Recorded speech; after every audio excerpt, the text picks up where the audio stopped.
Every good prepper needs a survival garden. Do you know how to extend your growing season without a greenhouse?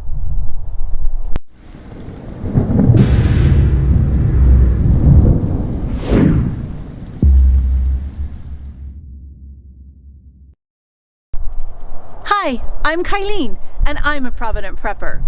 We have a short growing season in our area, so I have to find all kinds of ways to get creative to extend that growing season. A few years ago, a friend of ours named Mark introduced us to a process called winter sown. In this process, you start your seedlings in the late winter so that they are up and ready to plant in the spring. At first, I was skeptical, but now I'm a huge fan and I use this process every year. In this video, I'll teach you the basic principles of what I call the poor man's greenhouse and how you can start your seeds and extend your growing season.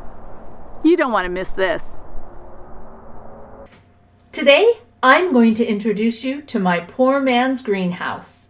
Winter sowing is a method of starting seedlings in the late winter or early spring using transparent containers that you would normally throw away.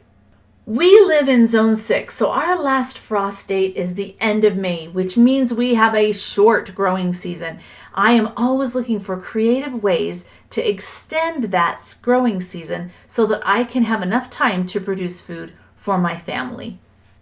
When you are growing a survival garden, your ability to feed your family may just depend on how long you can extend that growing season and to continue to produce food.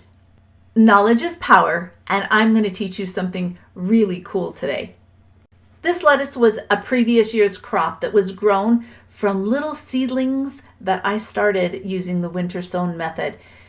I usually start my little greenhouses about the same time that you can plant peas, when the ground has thawed just enough so that the soil can be worked a little bit, and these are raised beds, so it could be worked earlier than my regular garden can be worked.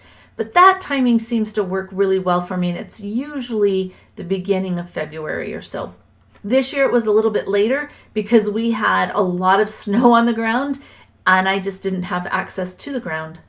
These little kale seedlings were grown in a milk carton that was filled with dirt. By mid-spring, I was able to have these beautiful heads of red Russian kale because I was able to start those seedlings so early. Winter sowing onions is incredibly easy. I take that entire packet of seeds and spread it over the top, cover it with a little bit of soil, and it turns into these beautiful starts 6 weeks later. Then I cut those off to about 3 inches tall and I transplant them directly into my garden. The big beautiful onions you see here in this garden are those same onions that I just showed you that I had started using the winter sown method. Tomatoes are another crop that just has to be started early, and the winter sown methods is a great way to do that. I usually start my tomato, pepper, and basil seeds about the beginning of April because that timing works really well with my last frost date. May not work with yours, you've got to figure that out. And then I transplant my tomato seedlings into cups and I leave them outside unless I have a frost warning, and then I bring them inside and take them back outside the next day. It produces some great tomato plants. And one other thing about winter sowing is you do not have to harden off the plants because they're already used to the outside environment. Hopefully I've sold you on winter sowing, so now let's talk about exactly how to make a poor man's greenhouse. Any transparent container that is large enough to hold the amount of soil that you need and will accommodate the height of the plant is a great container for you to use for winter sowing.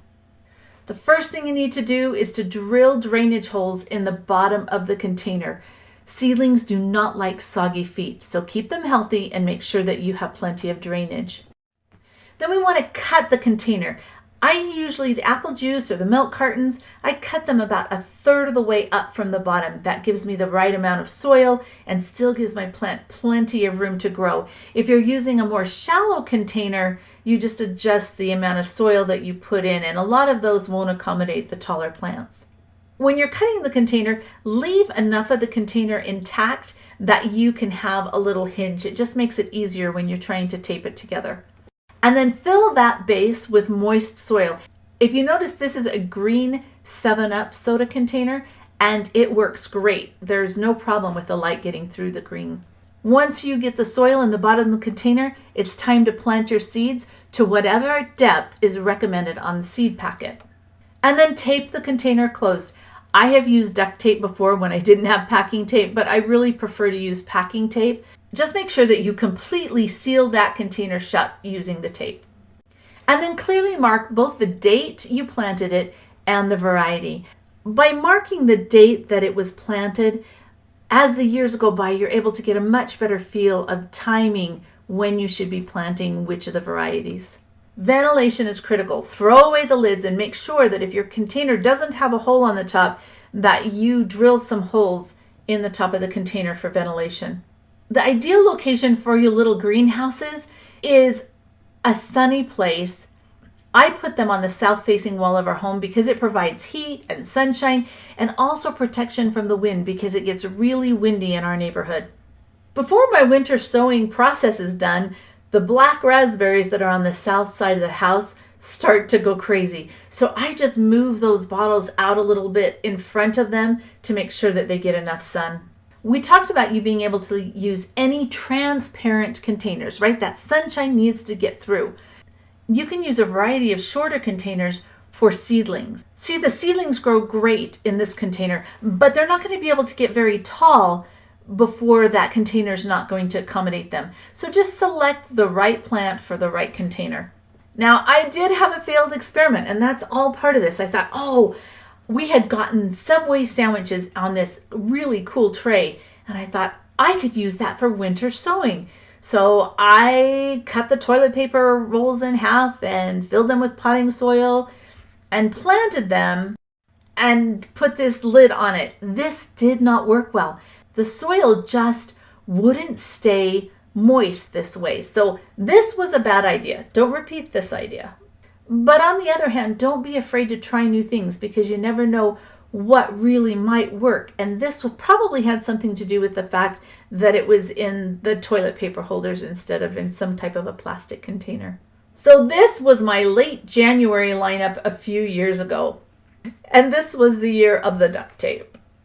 I usually don't start my winter sowing until the first thaw, just because it's easier and I think the timing works well. But you notice these are covered in snow from subsequent snowstorms, and it is no big deal. The seedlings will be really happy and you really don't have to worry about that.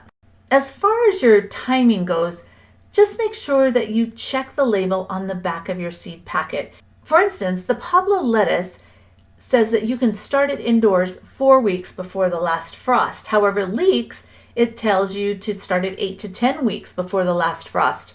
I usually start it just a little bit earlier than what it says to start, but that's a really good indicator for you to know how long it's going to take those seedlings to sprout and be ready to transplant.